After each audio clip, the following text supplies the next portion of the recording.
4 மணி நேரமாக தோழர்கள் இங்கே நின்று கொண்டிருக்கிறார்கள். வெளியிலும் ஏராளமான தோழர்கள் நின்றவாறு இந்த நிகழ்வை பார்த்து கொண்டிருக்கிறார்கள். நீண்ட நேரம் நான் எடுத்துக்கொள்ள விரும்பவில்லை.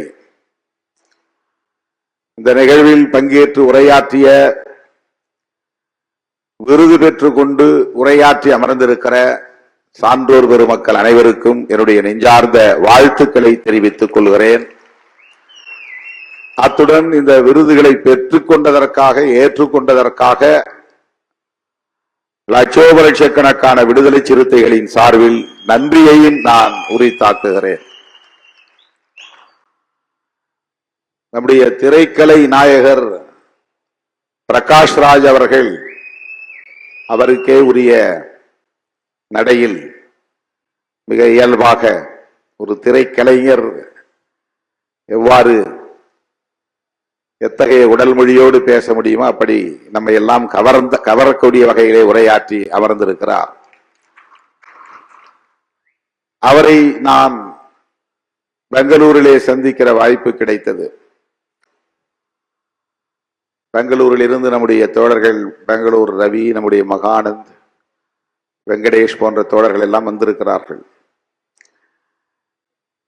எதேச்சையாக சொன்னேன், இங்கேதானே இருக்கிறார், அவரை பார்த்து சில நிமிடங்கள் பேச விழைகிறேன். அவருக்கு ஏதேனும் நிகழ்ந்து விடுமோ என்கிற அச்சம் எனக்கு இருக்கிறது. சனாதன பயங்கரவாதிகளால் அவரை சந்தித்து, நேரிலே சந்தித்து பாதுகாப்பாக இருங்கள் என்று சொல்ல விரும்புகிறேன் என்றுதான் சொன்னேன்.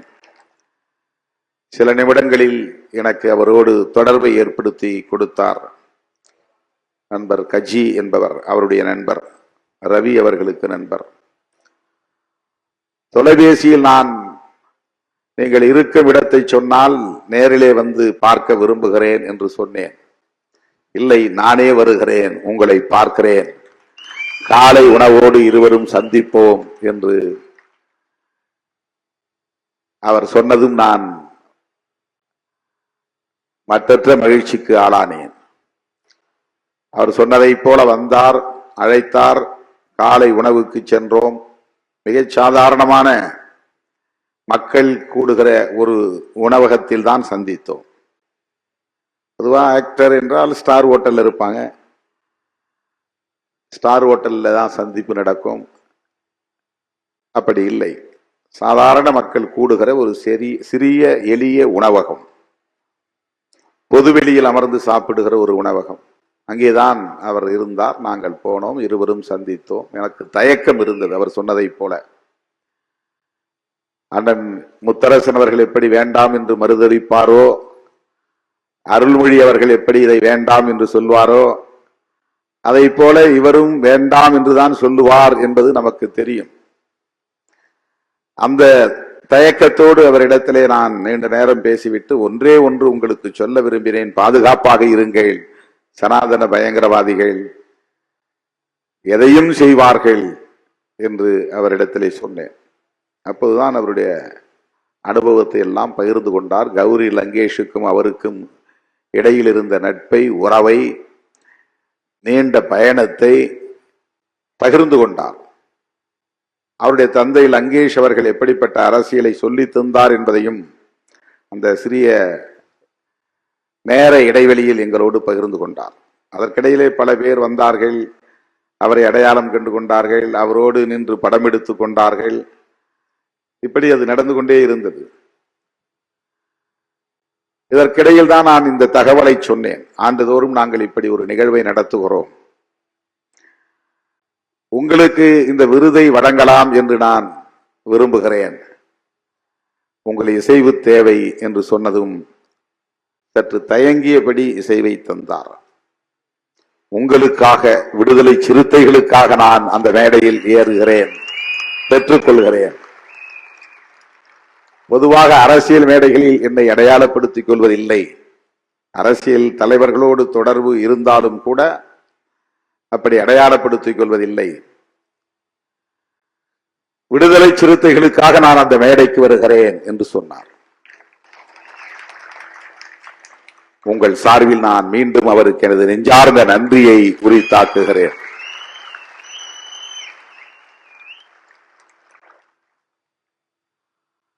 இன்று இரவு அவருக்கு 10 மணிக்கு விமானம் துபாய்க்கு செல்ல வேண்டும். எல்லோரும் கைக்கடிகாரத்தை பார்க்கிறீர்கள். 10 மணிக்கு எப்படி போய் விமானத்தை பிடிக்க முடியும் என்று எனக்கும் அந்த பதற்றம் இருந்தது. 7:30 மணிக்கெல்லாம் அவரை பேச வைத்து அனுப்பிவிடுவோம் என்று திட்டமிட்டிருந்தோம். வந்து என் பக்கத்தில் அமர்ந்ததும் சொன்னார், விடியற்காலை 4 மணிக்கு விமானத்தில் நான் போகிறேன். உடனே அவர் கைகளை பிடித்து குலுக்கி நன்றி சொன்னேன். எல்லோரையும் அவசரப்படுத்தி அவரையும் முன்னாலே பேச வைத்து நிகழ்ச்சி ஒரு மாதிரி ஆகிவிடுமே என்று நான் எண்ணிக்கொண்டிருந்தேன். ஆகவே நமக்காக விமான பயணத்தையும் தள்ளி போட்ட நமது திரை நாயகர் பிரகாஷ் ராஜ் அவர்களுக்கு இன்னொரு நன்றியையும் நான் கூடுதலாக உரித்தாக்க விரும்புகிறேன். அவரும் நானும் சேர்ந்து போவதாகவும் திட்டமிட்டோம். நீங்க 10க்கு போக வேண்டாம், 4க்கு போங்க, நானும் சேர்ந்து வருகிறேன் துபாய்க்கு என்று சொன்னேன். ஆனால் நாளை எனக்கு தவிர்க்க முடியாத ஒரு நிகழ்ச்சி சென்னையிலே, நாளை மறுநாள் காஞ்சிபுரத்திலே நிகழ்ச்சி. ஆகவே துபாய் பயணம் தள்ளி போயிருக்கிறது. ஆக விடுதலை சிறுத்தைகளுக்காக இப்படி விட்டுக் கொடுத்து தன்னுடைய நிலைப்பாட்டையும் தளர்த்தி கொண்டு தன்னுடைய பயணத்தையும் தள்ளி வைத்து இந்த நிகழ்விலே பங்கேற்று மணிக்கணக்கிலே காத்திருந்து சிறப்பாக உரையாற்றி இந்த நிகழ்வுக்கு சிறப்பு சேர்த்திருக்கிற நம்முடைய திரை நாயகர் பிரகாஷ் ராஜ் அவர்களுக்கு என்னுடைய நெஞ்சார்ந்த நன்றியை உரித்தாக்குகிறேன். அண்ணன் முத்தரசன் அவர்கள் இந்த நிகழ்ச்சியை முடித்துக் கொண்டு கோபிச்செட்டிப்பாளையம் போக வேண்டும். அவர் இரவோடு இரவாக. அவருக்கும் இப்படி விழா விருதுகள் பெறுவது போன்றவற்றில் பெரிய ஈடுபாடு இல்லை. அவர் சொன்னதை போல நாங்கள் அன்பு கட்டளையிட்டோம், முடிவெடுத்து விட்டோம், வந்துதான் தீர வேண்டும் என்று. ஆகவே கோபிச்செட்டிப்பாளையத்திலிருந்து சாலை வழியாக பயணம் செய்துதான் இந்த நிகழ்ச்சிக்கு வந்தார். அங்கே மார்க்சிய கல்விக்கான ஒரு நிறுவனம் ஒரு பெரிய கட்டிடத்தை 5 அடுக்கு மாளிகையை கட்டியிருக்கிறார்கள் இந்திய கம்யூனிஸ்ட் கட்சியின் சார்பிலே. அதன் திறப்பு விழா நாளை மறுநாள் நடைபெறுகிறது 27. நாள்தோறும் மார்க்சிய வகுப்புகள் நடத்துவதற்கென்று ஒரு நிறுவனம். விடுதலை சிறுத்தைகள் மீது அவர் கொண்டிருக்கிற பற்றுதல், நம்பிக்கை, அவருக்கு இந்த விருதை பெறுவதிலே உடன்பாடு இல்லாவிட்டாலும் கூட இந்த மேடைக்கு அழைத்து வந்திருக்கிறது, நம்மோடு அமர வைத்திருக்கிறது என்பதை எண்ணி பெருமைப்படுகிறோம். அவருக்கும் நான் இந்த நேரத்தில் என்னுடைய நெஞ்சார்ந்த நன்றியை உரித்தாக்குகிறேன். தோழர் அருள்மொழி அவர்கள் என்னோடு சட்டக்கல்லூரி பயின்றவர். 2 பேரும் சட்டக்கல்லூரி மாணவர்களாக பயின்ற காலத்தில் பல்வேறு போராட்டங்களை இணைந்து நடத்தியிருக்கிறோம். பெரியார் திடலில் மாணவர்கள் சார்பிலே நடைபெற்ற நிகழ்ச்சியில் அவரோடு பேசுகிற வாய்ப்பு எனக்கு கிடைத்தது.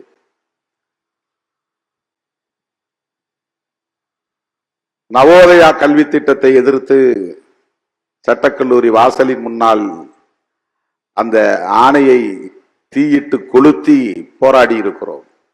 2 பேர் 3 பேர் தான், அவர், நான், இன்னொரு ஒரு சில தோழர்கள், 3 அல்லது 4 பேர் மட்டும் வாசலில் நின்று அதை தீயிட்டு கொளுத்தி இருக்கிறோம். பேராசிரியர் சுபவி அவருடைய உடன் பிறந்த அண்ணன் SP முத்துராமன், ஈழத்தை சார்ந்த தமிழ் திரையுலகில் இயக்குனராக பணியாற்றி கொண்டிருக்கிற VC குகநாதன் போன்றவர்கள் எல்லாம் இணைந்து உருவாக்கிய ஈழத்தமிழர் பாதுகாப்பு கூட்டமைப்பு, ஈழ விடுதலை ஆதரவு கூட்டமைப்பு. அதிலே மாணவர்கள் என்கிற அடையாளத்தோடு அதிலே இணைந்து பணியாற்றிய அனுபவம் இருவருக்கும் உண்டு. அப்படி இணைந்து நாங்கள் மாணவ பருவத்தில் களமாடி இருக்கிறோம். அவர் தேர்தல் அரசியலுக்கு வரவில்லை, நான் தேர்தல் அரசியலுக்கு வந்து விட்டேன். ஆனால் இலக்கு ஒன்றுதான், களம் ஒன்றுதான், பயணம் செய்யும் வாகனம் மாறி இருக்கிறது. அவர் தேர்தல் அரசியலில் ஈடுபடவில்லை, பெரியாரியத்தை இன்னும் இன்னும் தீவிரமாக மக்களிடத்திலே கொண்டு போய் சேர்த்து கொண்டிருக்கிறார். அதே பணியைத்தான் நானும் தேர்தல் களத்தில் இருந்து கொண்டே தேர்தல் அரசியலை பற்றி கவலைப்படாமல் செய்து கொண்டிருக்கிறேன்.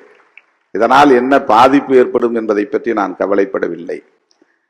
கூட்டணியில் சேர்த்துக் கொண்டாலும் சேர்த்துக் கொள்ளாவிட்டாலும், தேர்தலில் வெற்றி பெற்றாலும் வெற்றி பெறாவிட்டாலும், பெரியாரியத்தை உயர்த்தி பிடிப்பதிலே திருமாவளவன் ஒருபோதும் பின்வாங்க மாட்டான் என்பதை எல்லா களத்திலும் எல்லா சூழலிலும் உறுதிப்படுத்தக்கூடிய வகையில் பணியாற்றிக் கொண்டிருக்கிறேன். அந்த வகையில என்னோடு பயின்ற ஒரு சக தோழருக்கு இந்த நிகழ்வில பெரியார் ஒளி என்கிற விருதினை வழங்கியதில் நான் பெருமைப்படுகிறேன், மகிழ்ச்சி அடைகிறேன். அவரும் அதை ஏற்றுக்கொண்டு நம்மோடு இந்த மேடையில் அமர்ந்து இந்த நிகழ்ச்சியை சிறப்பித்ததற்காக லட்சோப லட்சக்கணக்கான விடுதலை சிறுத்தைகளின் சார்பிலே என்னுடைய நெஞ்சார்ந்த நன்றியை தெரிவித்துக் கொள்கிறேன். தந்தை பேராயர் எஸ்ரா சர்க்குணம் அவர்கள் எத்தனையோ நெருக்கடிகள் இருந்த நிலையிலும் கூட, நாம் அடிமாறி போன நிலையிலும் கூட நம்மோடு நல்ல உறவை, நல்லிணக்கத்தை பேணி பாதுகாத்து வரக்கூடியவர், நம்மை வளர வேண்டும் என்று வாழ்த்தக்கூடியவர், அந்த நல்லெண்ணம் கொண்டவர். சிறுபான்மை மக்களுக்கு விடுதலை சிறுத்தைகள் கட்சி ஒரு பாதுகாப்பு அரண் என்கிற நம்பிக்கை அவரிடத்திலே மேலோங்கி இருந்தது. பெருந்தலைவர் காமராஜர் பிறந்த நாள் விழாக்களில் நம்மோடு அவர் பங்கேற்று பல நிகழ்ச்சிகளில் உரையாற்றி இருக்கிறார். அப்படிப்பட்ட ஒரு ஆளுமை தந்தை பேராயர் அவர்கள் உடல் நலிவுற்ற நிலையிலும் கூட நம்முடைய அழைப்பை ஏற்று இந்த நிகழ்வுக்கு வந்து மணிக்கணக்கிலே காத்திருந்து நம்முடைய விருதினை பெற்று சிறப்பித்ததற்காக அவருக்கும் இந்த நேரத்தில் என்னுடைய நெஞ்சார்ந்த நன்றியை நான் உரித்தாக்குகிறேன். அண்ணன் ராஜ்கௌதமன் அவர்கள் நம்மிடையே வரவில்லை, தொலைபேசியிலே தொடர்பு கொண்டு பேசினேன். கடுமையான உடல் நல பாதிப்பு, பேச முடியாது, பயணிக்க முடியாது என்கிற அளவுக்கு அவர் உடல் நலிவுற்று இருக்கிறார். தொலைபேசியிலே என் குரல் கேட்டதும் திருமா என்று அந்த பாசத்தை கொட்டக்கூடிய வகையிலே உணர்வை வெளிப்படுத்தினார். நல்லா இருக்கீங்களா திருமா என்று உரிமையோடு என்னை நலம் விசாரித்தார். அவர் சார்பிலே இன்றைக்கு ஜெகன் வந்து அந்த விருதினை பெற்றுக்கொண்டது மகிழ்ச்சி அளிக்கிறது. 90களின் தொடக்கத்தில் நான் யார் என்று பெரிய அளவிலே அடையாளம் தெரியாத காலத்தில் அவர் எழுதிய புத்தகத்தில் என்னை பேட்டி எடுத்து அந்த பேட்டியை அவருடைய புத்தகத்திலே பதிவு செய்தார். 1990-91 அந்த ஏற்பாட்டை செய்தவர் தோழர் ரவிக்குமார் அவர்கள். இன்றைக்கும் அந்த புத்தகத்தில் என்னுடைய பேட்டி, அப்போதைய புரிதலில் எனக்கு என்ன தெரியுமோ அதை சொல்லி இருக்கிறேன். அது ஒரு அங்கீகாரம். ஒரு பேராசிரியர் வெளியிடக்கூடிய புத்தகத்தில் என்னுடைய பேட்டி வெளிவந்தது, அச்சிலே வந்தது என்பது பெருமை அளிக்கக்கூடிய ஒன்று. அவர் தலித் பண்பாடு குறித்து அயோத்திதாச பண்டிதருடைய பார்வையில் புதிய கோணத்தில் புதிய அரசியலை இந்த மண்ணிலே விதைப்பதற்கு ஒரு பெரும் பங்களிப்பு செய்திருப்பவர். இன்றைக்கு தலித் என்று சொல்லக்கூடாது, தலித் அரசியல், தலித் பண்பாடு, தலித் இலக்கியம் என்றெல்லாம் எதுவும் இல்லை, தலித் என்று சொல்லுவதே அபத்தம் என்று சொல்லக்கூடிய ஒரு பிரிவினரும் இருக்கிறார்கள். அதையெல்லாம் தாண்டி தலித் என்கிற ஒரு சொல்லாடலும் அதன் பொருளும் அதன் அரசியலும் விரிவானது என்பதை யாரும் மறுத்துவிட முடியாது. அது இன்றைக்கு தமிழக இந்திய அளவில் எவ்வளவு பெரிய தாக்கத்தை ஏற்படுத்தி இருக்கிறது என்பதை யாரும் மறுத்துவிட முடியாது. அப்படிப்பட்ட காலகட்டத்தில் விடுதலை சிறுத்தைகளை ஒரு அரசியல் இயக்கமாக அங்கீகரித்து, திருமாவளவனை ஒரு தலைவனாக அங்கீகரித்து, அன்றைக்கு தன்னுடைய புத்தகத்திலே என்னுடைய பேட்டியை வெளியிட்ட பெருமையை அண்ணன் ராஜ்கௌதமன் அவர்கள் வழங்கினார். அவருக்கு இன்றைக்கு நாம் விருது வழங்கக்கூடிய அளவுக்கு வளர்ச்சி அடைந்திருக்கிறோம், வலிமை பெற்றிருக்கிறோம். அவரும் அதை ஏற்றுக்கொண்டு நமக்கு மகிழ்ச்சியை உருவாக்கி இருக்கிறார் என்பதை எண்ணி நான் பெருமைப்படுகிறேன். அவர் சார்பிலே வந்த ஜெகன் அவர்களுக்கு நான் நன்றி சொல்ல கடமைப்பட்டிருக்கிறேன். அருமை தோழர் ஜனாப் எஸ்என் சிக்கந்தர் அவரை பார்த்த நாளில் இருந்து இந்த நாள் வரையில் புன்முறுவல் பூத்த முகத்தோடு தான் நம்மை வரவேற்பார். எந்த நேரமும் அவருடைய முகத்தில் மகிழ்ச்சி ததும்புவதை நான் பார்க்க முடியும். அதற்கு என்ன காரணம் என்றால், நம் மீது அந்த அளவுக்கு அவரிடத்திலே ஒரு பற்றுதல் இருக்கிறது என்றுதான் பொருள். பார்த்த உடனேயே அவர் புன்னகைத்தவாறு நம்மை அழைப்பதும் அரவணைப்பதும் ஊக்கப்படுத்துவதும் பல 10 ஆண்டுகளாக இந்த நட்புறவை பேணுவதும் அவரிடம் உள்ள சிறந்த மாண்பு. இஸ்லாமிய இயக்கங்களும் விடுதலை சிறுத்தைகள் கட்சியும் எத்தகைய புரிதலோடு களமாடி வருகின்றன என்பதை இன்றைக்கு நாட்டு மக்கள் பலரும் அறிவார்கள். வாக்கு வங்கிக்காக நாம் எந்த நட்பையும் உறவையும் மேற்கொள்வதில்லை. நாம் முன்னெடுத்திருக்கிற அரசியலுக்கான உறவாகத்தான் எல்லா உறவையும் நாம் பார்க்கிறோம். திரு பிரகாஷ்ராஜ் அவர்களை இந்த மேடையிலே நாம் அமர வைத்திருப்பது என்பது அவருடைய அரசியல் நம்முடைய அரசியல் நேர்கோட்டில் இருக்கிறது என்பதுதான் காரணம். அவருடைய பேச்சு நம்முடைய பேச்சு ஒரே அலைவேகத்தில் இருக்கிறது என்பதுதான் காரணம். அவருடைய இலக்கும் நம்முடைய இலக்கும் ஒரே திசை வழியில் இருக்கிறது என்பதுதான் காரணம். வேற எந்த நோக்கமும் கிடையாது. அவர் மூலம் புகழ் வெளிச்சத்தை தேடுவதோ அவர் மூலம் வாக்கு வங்கியை உறுதிப்படுத்திக் கொள்வதோ நம்முடைய நோக்கம் அல்ல. அவருடைய துணிச்சலை பாராட்டுவதும் அவருடைய துணிச்சலை ஊக்கப்படுத்துவதும் நம்முடைய நோக்கம். அவருடைய குரல் ஒடுங்கிவிடக் கூடாது, இன்னும் மேன்னும் மேலோங்க வேண்டும், வேகம் எடுக்க வேண்டும், தீவிரமாக வேண்டும். இதோ நாங்களும் உடனிருக்கிறோம் என்று சொல்லுவதுதான் நோக்கம். சனாதன பயங்கரவாதிகள் எந்த நிலையையும் எடுப்பார்கள், எப்படிப்பட்ட முடிவையும் எடுப்பார்கள். எம்எல் இயக்கத்தை சார்ந்தவர்கள் ஆயுதம் ஏந்தி காடுகளிலே பதுங்கி தலைமறைவு வாழ்க்கை வாழ்கிறார்கள். சனாதன பயங்கரவாதிகள் வீதிகளில் நம்மோடு இருக்கிறார்கள், ஆயுதங்களோடு திரிகிறார்கள். சனாதன பயங்கரவாதிகள் வீடு தேடி வந்து வீட்டிலேயே படுகொலை செய்யக்கூடிய அளவுக்கான ஒரு வசதியை இங்கே உருவாக்கி வைத்திருக்கிறார்கள். எம்எல் இயக்கத்தை, மார்க்சிஸ்ட் லெனினிஸ்ட் இயக்கத்தை சார்ந்தவன் பெயரை மாற்றி சொல்லி தலைமறைவாக இருப்பான், காடுகளில் பதுங்கி இருப்பான். அவன் ஒரு காரியத்தை செய்து முடிப்பதற்கு அவ்வளவு இலகுவாக இங்கே சூழல் இல்லை. ஆனால் சனாதன பயங்கரவாதிகள் ஆயுதங்களோடு மேடைகளில் திரிகிறார்கள் இந்தியாவிலே. அதுதான் முக்கியமானது. அந்த ஆயுதங்களை எடுத்துக்கொண்டு வீடுகளுக்கே போய் கௌரி லங்கேஷை சுட்டுக் கொள்ள முடியும், பேராசிரியர் கல்புர்கியை சுட்டுக் கொள்ள முடியும், நரேந்திர தபோல்கரை சுட்டுக் கொள்ள முடியும், கோவிந்த் பன்சாரேவை சுட்டுக் கொள்ள முடியும் என்கிற அநீதிகளை, இந்த மண்ணில் கொடுமைகளை அரங்கேற்றி கொண்டிருக்கிறார்கள். அவர்கள் எங்கும் ஓடி ஒளிந்து கொள்வதில்லை. தலைமறைவு வாழ்க்கை கிடையாது. ஆந்திர காடுகளிலே பதுங்கி இருப்பதை போல, மாவோயிஸ்டுகள் பதுங்கி இருப்பதை போல இவர்கள் பதுங்கி இருப்பதில்லை. மேடைகளில் இருக்கிறார்கள், மந்திரிகளோடு இருக்கிறார்கள்,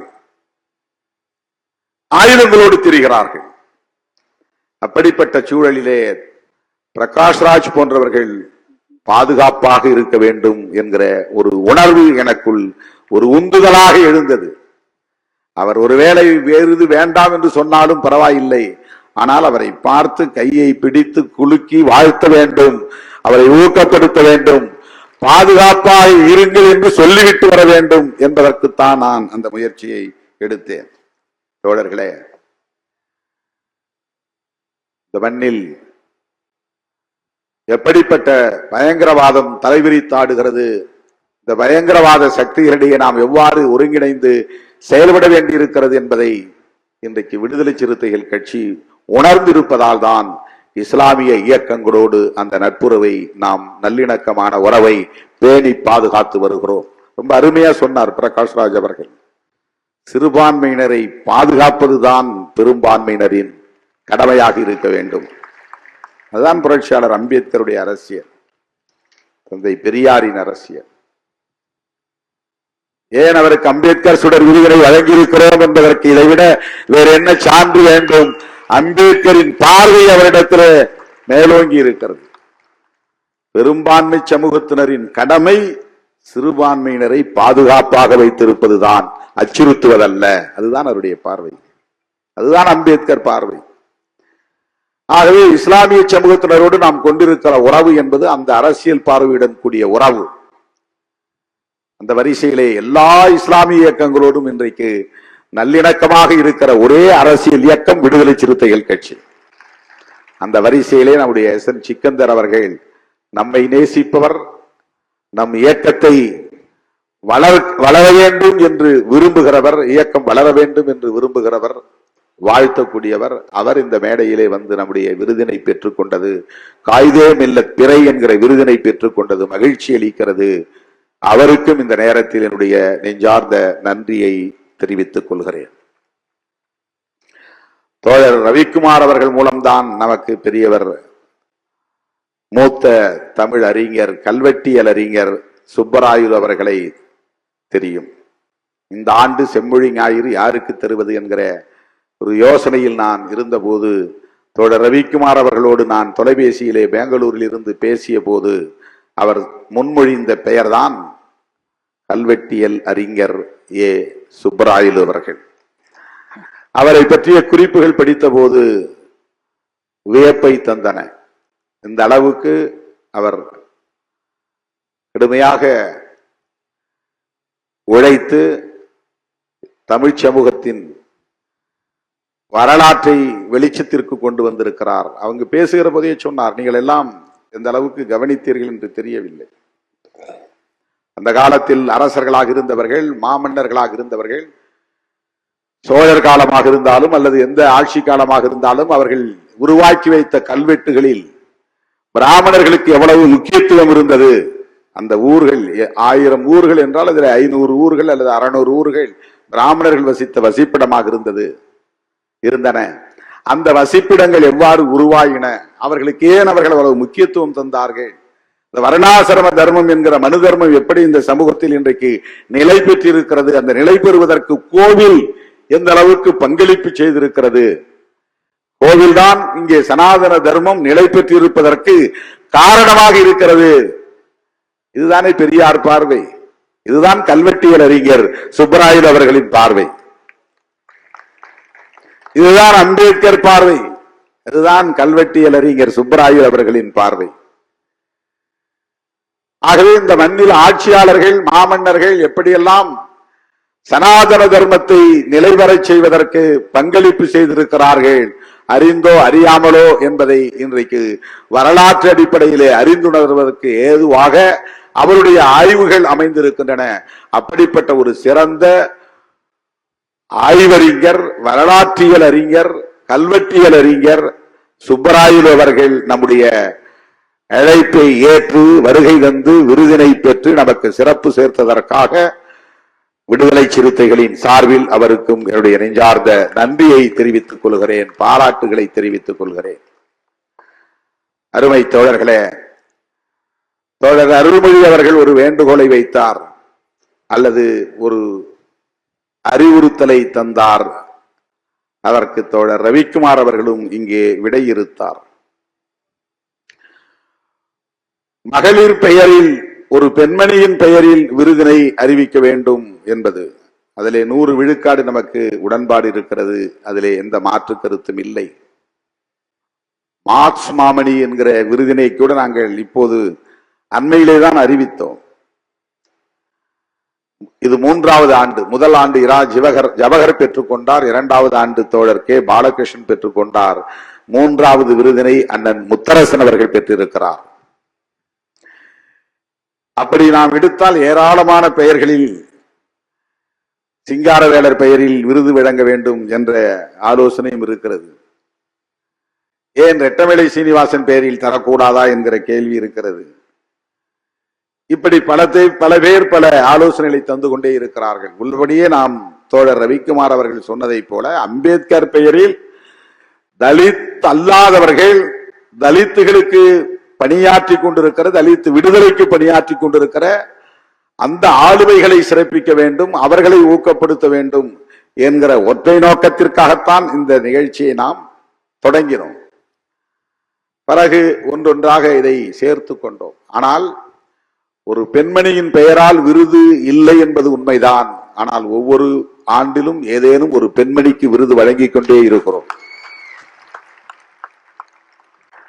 நிலக்கோட்டை பொன்னம்மாள் அவர்களுக்கு வழங்கி இருக்கிறோம். அதே போல ஜெகநாதன் துணைவியார் பஞ்சமினிடம் நில மீட்பு போராட்டம் கிருஷ்ணம்மாள் ஜெகநாதன் அவர்களுக்கு வழங்கி இருக்கிறோம். இங்கே வருகை தந்திருக்கிறார் தாயம்மாள் அரவாணன் அவர்களுக்கு வழங்கி இருக்கிறோம். அருந்ததி ராய் அவர்களுக்கு வழங்கி இருக்கிறோம். ஓவியா அவர்களுக்கு வழங்கி இருக்கிறோம். பெண்களை விடுதலை சிறுத்தைகள் ஒருபோதும் புறக்கணித்ததில்லை. பெண்களை விடுதலை சிறுத்தைகள் மறந்ததில்லை. அவருடைய கோரிக்கையை பரிசீலிப்போம். 1 5 ஆனது, 5 6 ஆனது, 6 7 ஆனது. ஒரு மேடையிலே 7 8 பேருக்கு மேல் விருது வழங்கினால் இன்னும் மணிக்கணக்கிலே நீளும், நிகழ்ச்சி விரிவடைந்து கொண்டே போகும். இதையும் கவனத்தில் கொள்ள வேண்டியிருக்கிறது. சாவித்ரிபாய் புலே அம்மையாரின் பெயரில் விருது தர வேண்டும் என்று தொடர்ந்து தோழர்கள் வலியுறுத்தி கொண்டிருக்கிறார்கள். விடுதலை சிறுத்தைகள் கட்சியிலே மகளிர் விடுதலை இயக்கம் என்ற அமைப்பு இருக்கிறது. அந்த அமைப்பின் சார்பிலேயும் விருது வழங்க விழா நடக்கிறது. விடுதலை கலை இலக்கிய பேரவை என்கிற அமைப்பு இருக்கிறது. அந்த அமைப்பின் சார்பிலும் விருதுகள் வழங்கப்படுகின்றன. கட்சியின் சார்பிலே இந்த நிகழ்ச்சியை நாங்கள் ஒருங்கிணைத்திருக்கிறோம். ரவிக்குமார் அவர்கள் சுட்டிக்காட்டியதை போல எந்த கட்சியிலும் இல்லாத அளவுக்கு விடுதலை சிறுத்தைகள் கட்சியிலே கட்சி அதிகார பொறுப்புகளில் பெண்கள் இடம்பெற வேண்டும் என்பதை ஒரு ஒருமித்த கருத்தாக முடிவெடுத்து கடந்த முறை 16 பேரை விடுதலை சிறுத்தைகள் கட்சியிலே மாவட்ட செயலாளர்களாக பெண்களை அறிவித்திருக்கிறோம். இதெல்லாம் இப்போது, ஆனால் தொடக்கத்தில் இருந்தே நான் மிக கவனமாக ஒவ்வொரு முறையும் குறைந்தது 2 அல்லது 3 பெண்கள் மாவட்ட செயலாளர்களாக இருக்கக்கூடிய வகையிலே அறிவிப்பு செய்திருக்கிறேன். அதையெல்லாம் ஏற்றுக்கொள்ளாத, அந்த விழிப்புணர்வே இல்லாத காலத்திலே கூட அந்த முடிவை நாம் எடுத்திருக்கிறோம். 20 ஆண்டுகளுக்கு முன்பே, 10 ஆண்டுகளுக்கு முன்பே பாண்டியம்மாள் மாவட்ட செயலாளராக இருந்திருக்கிறார். தேவி மாவட்ட செயலாளராக இருந்திருக்கிறார். திருமொழி, அமுதா இனியன், தமிழி, ஏராளமான தோழர்கள் பெயர் நினைவிலே இல்லை, பொறுத்துக் கொள்ள வேண்டும். அவர் பெயரை சொன்னார், என் பெயரை சொல்லவில்லை என்று யாரும் வருத்தப்பட்டு விடக்கூடாது. இன்றைக்கு 16 பெண்கள் எந்த கட்சியிலும் கிடையாது. இது துணிச்சலான முடிவு. நான் முடிவெடுத்தேன் என்பதை விட என் முடிவை என் உயிரின் உயிரான விடுதலை சிறுத்தைகள் ஏற்றுக்கொண்டார்கள் என்பதுதான் அதிலே சிறப்பு. அதற்கு ஒத்துழைக்கிறார்கள் என்பதுதான் சிறப்பு. அங்கொன்றும் இங்கொன்றும் சச்சரவுகள் இருக்கும், சலசலப்பு இருக்கும். ஆனாலும் கூட அந்த ஒத்துழைப்பு என்பது பரவலாக இருக்கிறது. தோழர்களே, பெண்கள் அரசியல்படுத்தப்பட வேண்டும். தலித்துகள் அரசியல்படுத்தப்பட வேண்டும். சிறுபான்மையினர் அரசியல்படுத்தப்பட வேண்டும். இது பொதுவாக எல்லோரும் பேசுவது. விடுதலை சிறுத்தைகள் அதிலிருந்து மாறுபட்டு ஓபிசி மக்கள் அரசியல்படுத்தப்பட வேண்டும் என்பதை இன்றைக்கு உயர்த்தி பிடிக்கிறோம். ஏன் இப்படி பிரிச்சு சொல்லணும்? எல்லா விடுதலை அரசியலும் சேரியில் வந்துதான் பேசப்படுகிறது தவிர ஊர் பிரிவில் பேசப்படுவதில்லை. அதுதான் பிரச்சனையே. ஏன் இந்தியாவில் புரட்சி நடக்கவில்லை என்றால், ஏன் இந்தியாவில் சாதி ஒழிப்பு நிகழவில்லை என்றால், ஏன் இந்தியாவில் ஒரு புரட்சிகர மாற்றம் நிகழவில்லை என்றால், உள்ளபடியே உண்மையிலேயே இது எங்கே பேசப்பட வேண்டுமோ அங்கே பேசப்படவில்லை. பாதிக்கப்பட்ட தலித்துகளிடம்தான் இந்த அரசியல் வெகுவாக பேசப்படுகிறது. தலித் அல்லாதவர்களிடையே இது இன்னும் வலுவாக பேசப்பட வேண்டும். சனாதனத்தை பாதுகாப்பது யார்?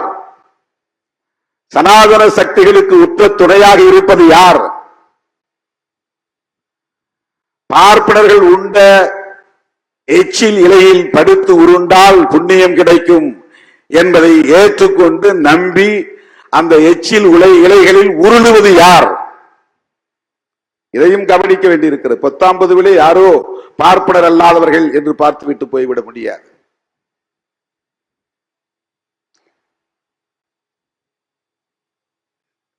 வேங்கை வயலில் இன்னும் குற்றவாளியை கண்டுபிடிக்க முடியவில்லை. குடிக்கிற நீரில் மனித கழிவை கலக்கிறான்.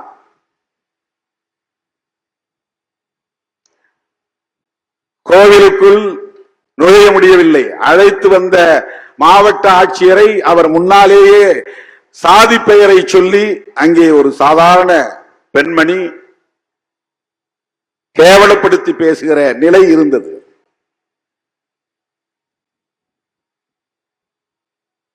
இதையெல்லாம் கடைபிடிக்கிறவர்கள் யார்? நடைமுறைப்படுத்துகிறவர்கள் யார்? இதன் மீது அதிகம் நம்பிக்கை வைத்திருப்பவர்கள் யார்? மோடி யார்? அமித்ஷா யார்? அண்ணாமலை யார்? இதை நியாயப்படுத்தக்கூடியவர்கள் யார்? திருவள்ளுவருக்கு காவி உடுத்தி அவரை தம்பயப்படுத்துகிற கேவலமான அரசியலில், அயோக்கியத்தனமான அரசியலில் ஈடுபடுகிற போது RN ரவி போன்றவர்களுக்கு ஆதரவாக பேசுவது யார்? இன்னும் இந்த சனாதனத்தின் மீது பெரிய நம்பிக்கை வைத்திருக்கிற உழைக்கிற மக்கள், ஆனாலும் அவர்கள் தலித் அல்லாதவர்களாக இருக்கிறார்கள். தலித் அல்லாதவர்கள் அரசியல் படுத்தப்பட வேண்டும். OBC மக்கள் அரசியல் படுத்தப்பட வேண்டும். மண்டல் பரிந்துரையை நடைமுறைப்படுத்தியதற்காக VPC ஆட்சியை தூக்கி எறிந்த போது தூக்கி எறிந்த சக்திகளுக்கு எதிராக குரல் கொடுத்தவர்கள் இந்தியா முழுவதும் தலித் இயக்கங்கள் தான், தலித் தலைவர்கள் தான். மண்டல் பரிந்துரையை நடைமுறைப்படுத்துவதற்காக VP சிங்கோடு வழக்கரமாகவும் இடக்கரமாகவும் இருந்து உற்ற துணையாக இருந்து பணியாற்றியது ராம்விலாஸ் பாஸ்வான் என்கிற ஒரு அம்பேத்கர் இயக்க தலைவர் தான். இந்திய அளவில் மண்டல் பரிந்துரையை நடைமுறைப்படுத்தலாம் என்று ஒத்துக்கொண்டு அதற்கான ஆதரவை களத்திலே தந்தவர்கள் மாயாவதி, கத்தி பத்மா ராவ், ராம்விலாஸ் பாஸ்வான், ராம்தாஸ் அத்வாலே, பிரகாஷ் அம்பேத்கர், தமிழ்நாட்டில் திருமாவளவன் என்று இந்த பட்டியல் நீளுகிறது. ஆனால் VP சிங் ஆட்சியை கவிழ்த்த பிஜேபியோடு இன்றைக்கு ஒட்டி உறவாடக்கூடியவர்கள் எல்லாம் யார்? அவர்களை தோளில் தூக்கி சுமப்பவர்கள் எல்லாம் யார்? OBC மக்களுக்கு இடஒதுக்கீடு கூடாது என்று VP சிங் அவர்களின் ஆட்சியை கவிழ்த்த அந்த கும்பலோடு உறவாட முடிகிறது பாட்டாளி மக்கள் கட்சியால் என்றால் அரசியல் படுத்தப்பட வேண்டியவர்கள் பாமகவை சார்ந்தவர்களா, விடுதலை சிறுத்தைகளா என்பதை எண்ணி பார்க்க வேண்டும். இங்கே அரசியல் படுத்தப்பட வேண்டியவர்கள் யார்? அந்த கொடிகளை ஊர் ஊராக கொண்டு போய் ஏற்றுவது யார்? அவர்களின் சின்னத்தை வீடு வீடாக சென்று சுவர்களில் எழுதுவது யார்? அவர்கள் இங்கே வளரட்டும், வளர்ந்தால் ஒன்றும் தவறில்லை என்கிற நிலையை ஏற்படுத்துகிறவர்கள் யார்? அரசியல் படுத்தப்படாமல் இன்றைக்கும் பெருவாரியாக இந்த பெரும் பிழையை செய்து கொண்டிருக்கிற இயக்கங்கள் எவை என்பதை நாம் கவனத்திலே கொள்ள வேண்டியிருக்கிறது. அப்படி என்றால் தலித்துகள் தவறே இழைக்கவில்லையா என்று பொருள் அல்ல. தலித்துகள் அரசியல் படுத்தப்பட வேண்டிய தேவை இருக்கிறது, தலித்துகள் அமைப்பாக வேண்டிய தேவை இருக்கிறது. ஆனால் அதை விட கூடுதலாக பேசப்பட வேண்டிய இடம் தலித் அல்லாதவர்களின் இடமாக இருக்கிறது. இந்த விடுதலை அரசியல் பெரியாரியம் போய் சேர வேண்டிய இடம் ஊர் தெருவாக இருக்கிறது, சேரி அல்ல. மார்க்சியம் போய் சேர வேண்டிய இடம் ஊர் தெருவாக இருக்கிறது, சேரி அல்ல. கம்யூனிசம் என்பது இன்றைக்கு போய் சேர வேண்டிய இடம், பேச வேண்டிய இடம், விவாதிக்க வேண்டிய இடம் தலித்துகளின் குடியிருப்புகள் அல்ல. இது மிகப்பெரிய விவாதத்திற்குரிய ஒன்று. வெளிப்படையாக நான் பேசுகிறேன். இந்த விவாதம் தேவைப்படுகிறது, இந்த மனம் திறந்த உரையாடல் தேவைப்படுகிறது. ஜனநாயக சக்திகளை நாம் இப்படித்தான் அடையாளம் காண வேண்டும், அவர்களோடு இணைந்து பணியாற்ற வேண்டும். ஆனால் களம் முக்கியமானது, களம் முக்கியமானது. என்னிடத்தில் நீ அரசியல் பேசினாலும் பேசாவிட்டாலும் விடுதலை பெற வேண்டிய துடிப்பு, அந்த முனைப்பு எனக்கு இந்த சமூகமே தருகிறது. ஆனால் அந்த தேவை, அந்த நெருக்கடி அவர்களுக்கு இல்லை. அவர்களுக்குத்தான் இதை சொல்ல வேண்டிய தேவை இருக்கிறது. அப்படிப்பட்ட ஒரு சமூகத்திலே பிறந்து அதிலிருந்து முற்றிலும் மாறுபட்டு எந்த நெருக்கடியும் இல்லாத நிலையில் ஒரு புரட்சிகர அரசியலை உள்வாங்கிக் கொண்ட ஒரு மகத்தான தலைவர் தான் தந்தை பெரியார். தந்தை பெரியாருக்கு எந்த நெருக்கடியும் சாதியின் பெயரால் கிடையாது. சாதி ஒழிப்பை அம்பேத்கர் பேசுவதற்கும் தந்தை பெரியார் பேசுவதற்கும் வேறுபாடு இருக்கிறது. அம்பேத்கர் பேசுவது அவுட் ஆஃப் கம்பல்ஷன், பேசித்தானாக வேண்டும், அது தேவை.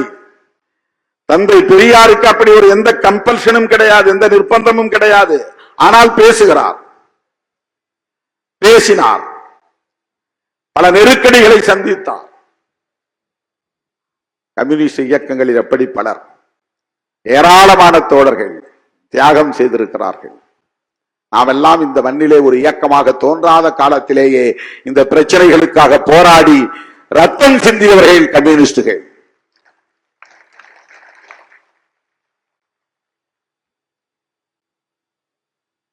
அவர்கள் தலித்துகள் அல்ல, தலித் அல்லாதவர்கள் தான்.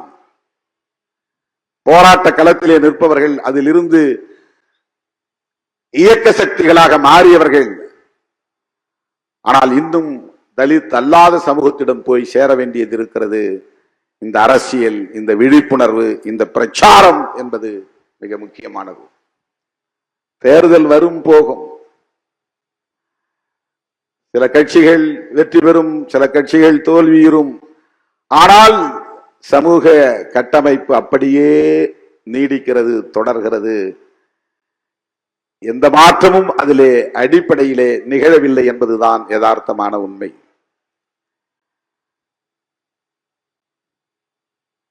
இன்றைக்கு சனாதன சக்திகள் என்று நாம் சொல்லுகிறோம், அவர்கள் வெறும் பார்ப்பனர்கள் மட்டும்தானா சனாதன சக்திகள்? சனாதன பயங்கரவாதிகள் என்று சொல்லுகிறோம், அவர்கள் பார்ப்பனர்கள் மட்டும்தானா என்றால் இல்லை. அதை தாண்டி விரிவடைந்திருக்கிறது. அதுதான் அவர்களின் உத்தி. தங்களை வர்ண ரீதியாக பாகுபடுத்தினால் தனிமைப்பட்டு போவோம் என்பதனால் பெரும்பான்மைவாதம் என்கிற இந்துத்துவ அரசியலை கையில் எடுத்து நீயும் இந்து நானும் இந்து என்று தனிமைப்படுத்துதலில் இருந்து தங்களை தற்காத்துக் கொண்டார்கள். இப்போது பார்ப்பன வெளியேற்றம், பார்ப்பன ஒதுக்குதல், பார்ப்பன தனிமைப்படுத்துதல் என்பது டைலூட் ஆகியிருக்கிறது, நீர்த்து போயிருக்கிறது. மகாத்மா பூலே காலத்திலிருந்து நாம் பார்த்தால், தொடர்ந்து பார்த்தால், கான்ஷிராம் பகுஜன் என்று சொன்ன அந்த சொல்லாடல் வரையில் பார்த்தால், exclusion of Brahmins, exclusion of Brahminism, அதுதான் அரசியல், அதுதான் அரசியல். தலித்துகள், பழங்குடிகள், ஓபிசி, மைனாரிட்டிஸ் எல்லோரும் ஒன்று சேர்ந்தால்தான் பகுஜன். பார்ப்பனர் அல்லாத அனைத்து உழைக்கும் மக்களும் ஒன்று சேர வேண்டும். இதுதான் மகாத்மா பூலேவின் அரசியல், இதுதான் புரட்சியாளர் அம்பேத்கரின் அரசியல், இதுதான் தந்தை பெரியாரின் அரசியல், இதுதான் கான்ஷிராம் முன்வைத்த அரசியல். ஆனால் இங்கே மிக லாபகமாக அவர்கள் அதை உடைத்து விட்டார்கள். எங்களை தனிமைப்படுத்த பார்க்கிறீர்களா? இல்லை இல்லை, இதோ இந்துத்துவ அஜெண்டா என்று இந்துத்துவ அஜெண்டா மூலம் நீயும் இந்து நானும் இந்து என்று தங்களை இந்துத்துவா என்கிற போர்வைக்குள்ளே ஒளித்துக் கொண்டார்கள், ஒளிந்து கொண்டார்கள். இதை உணராமல் அவர்களுக்கு துணை போகிறவர்கள் யார்? அரசியல் படுத்தப்பட வேண்டியவர்களாக இருக்கிறார்கள். இது மிகவும் நுட்பமான ஒரு இடம். நான் சொல்லுவது மிக மிக நுட்பமான ஒரு புள்ளி. இதை புரிந்து கொண்டு இந்த புரிதலின் அடிப்படையிலே கைகோர்த்து களமாடுவதற்கு அண்ணன் முத்தரசன் போன்ற ஜனநாயக சக்திகள் நமக்கு தேவைப்படுகிறார்கள். திரைக்கலை நாயகர் பிரகாஷ் ராஜ் போன்ற ஜனநாயக சக்திகள் இந்த களத்திற்கு தேவைப்படுகிறார்கள். தோழர் அருள்மொழி அவர்கள் அதை உணர்ந்து இந்த களத்திலே போராடி கொண்டிருக்கிறார். ஏன் இந்த விழா, எதற்காக இந்த விழா என்றால் தோழர்களே, இதுதான் அந்த அரசியலுக்கான அடிப்படை என்பதை நாம் புரிந்து கொள்ள வேண்டும். பிரகாஷ் ராஜ் அவர்கள் ஒரு கருத்தை மிக அழுத்தமாக பதிவு செய்தார். மிக மிக கவனிக்க வேண்டிய செய்தி. ஜூன் 4க்கு பிறகு அவர்கள் ஓடி போவார்கள், சரி, ஆனால் அவர்கள் மீண்டும் வராமல் தடுக்க வேண்டும், பாதுகாக்க வேண்டும். அதுதான் முக்கியமானது. அவர்கள் மீண்டும் வலுப்பெறாமல் பார்த்துக் கொள்ள வேண்டும். அவர்கள் தலை தூக்காமல் வீழ்த்தப்பட வேண்டும். இது எவ்வளவு பெரிய சவால். ஒரு தேர்தலில் ஒரு கட்சியை தோற்கடித்து விட்டோம், எல்லாம் முடிந்து விட்டது என்று நீங்கள் எண்ணிவிடக் கூடாது. வீழ்ந்தவர்கள் இன்னும் இன்னும் வேகமாக வெறிகொண்டு எழுச்சி பெற துடிப்பார்கள். வேறு வகையான உத்திகளை தீட்டுவார்கள். மறுபடியும் எழுச்சி பெற்று ஆட்சிக்கு வருவார்கள். அதற்கு இடம் தந்து விடக்கூடாது. இப்படி என்றால் நாம் எவ்வளவு கவனமாக இருக்க வேண்டும், எவ்வளவு எச்சரிக்கையாக இருக்க வேண்டும், எவ்வளவு தொலைநோக்கு பார்வையோடு திட்டமிட்டு செயலாற்ற வேண்டும். தோழர்களே, தேர்தல் வெற்றி தோல்வி ஒரு பொருட்டல்ல. கருத்தியல் அடிப்படையில் நட்பு பகையை தீர்மானிப்பதும், நட்பு சக்திகளை ஒருங்கிணைப்பதும், பகை சக்திகளை வீழ்த்துவதும் மிக முக்கியமானது. அதற்கு நமக்கு உற்ற சக்திகள், தோழமை சக்திகள், உற்ற தோழமை சக்திகள் இடதுசாரிகளும் பெரியார் இயக்க சக்திகளும் தான். தமிழகத்தில் அதை இன்றைக்கு சரியாக உணர்ந்து அவர்களோடு இணைந்து தொடர்ந்து இயங்குகிற இயக்கம் விடுதலை சிறுத்தைகள் கட்சி என்பதை நான் பெருமையோடு சொல்ல கடமைப்பட்டிருக்கிறேன். இந்த அடிப்படையில் நம்முடைய உறவே வெறும் வாக்கு வங்கி கணக்கல்ல, வெறும் வாக்கு வங்கி கணக்கல்ல. தமிழகம் தகுதி அளவில் ஒரு பெரிய இயக்கமாக இந்த இயக்கம் இன்றைக்கு வலுப்பெற்று இருக்கிறது. அண்டை மாநிலங்களிலும் வேறு பிடித்து வருகிறது. எனவே நாம் தேசிய கட்சி ஆகிவிட்டோம், தேசிய அளவிலே பெரிய இயக்கமாகிவிட்டோம் என்றெல்லாம் கற்பனை உலகத்திலே நாம் மிதக்கவில்லை. அது வரும் போகும். 4 பேர் வருவார்கள், 4 பேர் போவார்கள். கட்சி வளர்ந்தது போல் இருக்கும், பிறகு தேய்ந்தது போல் மாறும். இதுவெல்லாம் தற்காலிகமானவை. ஆனால் நாம் எடுத்துக்கொண்ட இந்த நிலைப்பாடு, நாம் பேசுகிற இந்த அரசியல் நேர்த்து போகக்கூடாது. அதுதான் முக்கியமானது. அந்த அடிப்படையில் நம்முடைய உறவுகள் வலுவாக இருக்க வேண்டும். எந்த நிலையிலும் இடதுசாரிகளோடு இருக்கிற உறவு, விடுதலை சிறுத்தைகள் கொண்டிருக்கிற இடதுசாரிகளோடு கொண்டிருக்கிற உறவு நீர்த்து போகாது. அப்படி விடவும் மாட்டோம். இடதுசாரிகள் இந்தியா முழுவதும் இன்றைக்கு ஜனநாயகத்தை பாதுகாக்கிற போராளிகளாக இருக்கிறார்கள் என்பதை நாம் பார்க்கிறோம். அருமை தோழர்களே, பிரதமர் மோடியை பற்றி இங்கே பலரும் பேசினார்கள். அவர் ஏதோ தனி ஆவர்த்தனம் செய்கிறார் என்று நாம் கருதிவிடக் கூடாது. ஒரு பிரதமர், ஒரு மோடியை நாம் வீழ்த்திவிட்டால் எல்லாம் சரியாகிவிடும் என்று கருத முடியாது. சனாதன சக்திகளால் அதுபோல ஆயிரக்கணக்கான மோடிகளை உருவாக்க முடியும். இந்த மோடி இந்த தேர்தலிலே தோற்று போனால் மோடியை போல 1000 மடங்கு வலிமை பெற்ற ஆட்களை அவர்களால் மறுபடியும் வெளிச்சத்திலே கொண்டு வந்து நிறுத்த முடியும். யோகி ஆதித்யநாத் போன்றவர்களை எல்லாம் ஒரு மாநில முதல்வராக மட்டுமே நாம் பார்க்கிறோம்.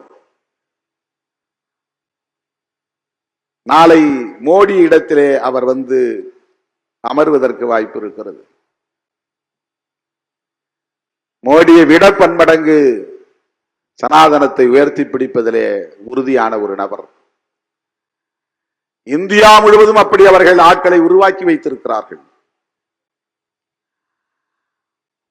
அவர்கள் எதை அழிக்க துடிக்கிறார்கள்? யாருக்கு எதிராக இருக்கிறார்கள்? அரசமைப்பு சட்டத்திற்கு எதிராக இருக்கிறார்கள். அரசமைப்பு சட்டம் எத்தகைய இந்தியாவை உருவாக்க முனைகிறது? சமத்துவ இந்தியாவை உருவாக்க முயற்சிக்கிறது. அவர்கள் மொழியில் சொல்ல வேண்டுமானால், சனாதன சக்திகளின் மொழியில் சொல்ல வேண்டுமானால், இந்திய அரசமைப்பு சட்டம் ஒரு தேசத்தை உருவாக்க முனைகிறது. அந்த தேசம் பௌத்த ராஷ்டிரம். பௌத்த ராஷ்டிரம் என்பதுதான். இவர்கள் இந்து ராஷ்டிரத்தை உருவாக்க முனைகிறார்கள் என்றால் அரசமைப்பு சட்டம் பௌத்த ராஷ்டிரத்தை உருவாக்குவதற்கான அடித்தளத்தை கொண்டிருக்கிறது. பௌத்தம் என்றால் சுதந்திரம், சமத்துவம், சகோதரத்துவம் என்பதுதான் பௌத்தம். சுதந்திரம், சமத்துவம், சகோதரத்துவம் என்பதுதான் பௌத்தம். இலங்கையிலே இருப்பதோ, மியான்மரிலே இருப்பதோ அல்லது ஜப்பானிலே இருப்பதோ பௌத்தம் அல்ல. இந்திய அரசமைப்பு சட்டத்தில் இருக்கிற இந்த கோட்பாடுகள் தான் பௌத்தம். இந்திய அரசமைப்பு சட்டத்தின் கனவு பௌத்த ராஷ்டிரம் தான், சமத்துவ இந்தியா. அதை அழித்தொழிக்க வேண்டும். அதுதான் மோடி, அமித்ஷா உள்ளிட்ட சனாதன சக்திகளின் நோக்கம். எனவேதான் 10 ஆண்டுகளுக்கு மேலாக தொடர்ந்து நாம் இந்த கருத்தை பேசி வருகிறோம். இன்றைக்கு இந்தியா முழுவதும் இந்த கருத்து ஒலிக்கிறது, உரத்து ஒலிக்கிறது என்பதை எண்ணி பெருமைப்படுகிறோம். அருமை தோழர்களே, ஜூன் 4ஆம் தேதி தேர்தல் முடிவு வந்தாலும் அது இறுதி முடிவல்ல. ஜூன் 4ஆம் தேதி வருகிற தேர்தல் முடிவில் இந்தியா பிளாக் வெற்றி பெற்றாலும் அது உண்மையான நிரந்தரமான ஜனநாயக இந்தியாவை கட்டுவதற்கான வெற்றியாக அமைந்து விடாது. அதை தக்க வைக்க வேண்டிய தேவை இருக்கிறது. சனாதன சக்திகளை தலையெடுக்க விடாமல் தடுக்க வேண்டிய தேவை இருக்கிறது. அந்த புரிதலோடு நாம் களத்தில் கைகோர்க்க வேண்டிய புரிதலை பெற வேண்டும். அதுதான் மிக முக்கியமானது. விடுதலை சிறுத்தைகள் கட்சி அந்த புரிதலோடு தான் இத்தகைய விழாக்களை முன்னெடுக்கிறது. தேர்தல் அரசியலை தாண்டி சிந்திக்கிற இயக்கமாக விடுதலை சிறுத்தைகள் கட்சி இருக்கிறது. அண்ணன் பிரகாஷ் அம்பேத்கர் போன்றவர், பிரகாஷ் ராஜ் போன்றவர்கள் இன்றைக்கு நம்முடைய புரிதலோடு இணைந்து பயணிப்பது என்பது பெரிய நம்பிக்கையை தருகிறது. ஏனென்றால் சிறை உலகத்திலே பலரும் எப்படிப்பட்ட விவாதங்களை நடத்தி கொண்டிருக்கிறார்கள் என்பது நமக்கு தெரியும். எவ்வளவு சாதியவாதிகள் திரை அரங்கில் இன்றைக்கு கோலோச்சுகிறார்கள் என்பதையும் நம்மால் உணர முடியும். சாதிய மதவாதிகள் ஒருபுறம், பிரகாஷ் ராஜ் போன்ற முற்போக்கு சிந்தனையாளர்கள் ஒருபுறம் என்று திரையரங்கில் இருந்தும் முற்போக்கு குரல் ஒலிக்கிறது. அதை வரவேற்பது நம்மை போன்றவர்களின் கடமை. அவருடைய பேட்டிகளை பார்க்கிற போது, அவருடைய குரலை கேட்கிற போது நமக்கு ஒரு நம்பிக்கை கிடைக்கிறது. அவர் அரசியலுக்கு வரமாட்டோம், என்னை யாரும் சேர்த்துக்க மாட்டாங்கன்னு சொன்னார். சிவப்பு கம்பளம் விரித்து வரவேற்க எங்களை போன்றவர்கள் தயாராக இருக்கிறோம். எங்கள் கட்சியில் சேர வேண்டும் என்று நான் அழைப்பு விடுக்கவில்லை. அரசியல் களத்தில் நீங்கள் ஈடுபட வேண்டும், அது முக்கியமானது. வெளியிலிருந்து நாம எதிர்கட்சியா இருந்து குரல் கொடுப்போம்னா அந்த குரல் சுனாமி காற்றிலே காணாமல் போய்விடும். இந்த அரசியலில் நாம் வெளியிருந்து விலகி இருந்து எந்த தாக்கத்தையும் ஏற்படுத்த முடியாது.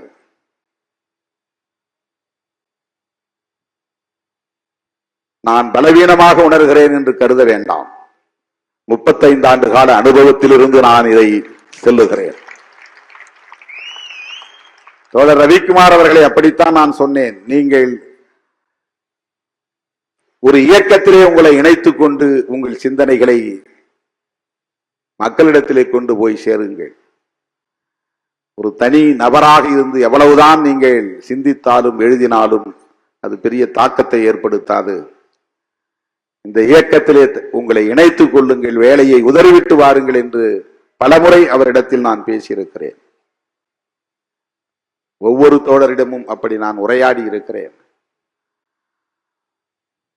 திரைக்கலை இயக்குனர் அவர்கள்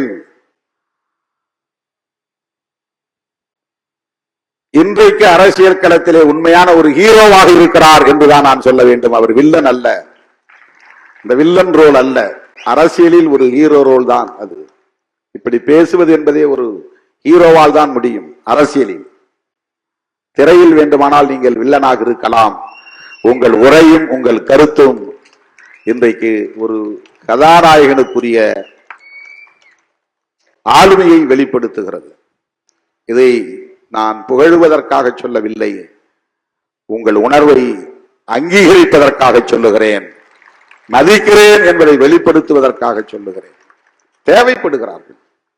திராவிட அரசியல் என்பது திரைத்துறையில் வெளிப்பட்ட பிறகுதான் திமுக வளர்ச்சி அடைந்தது.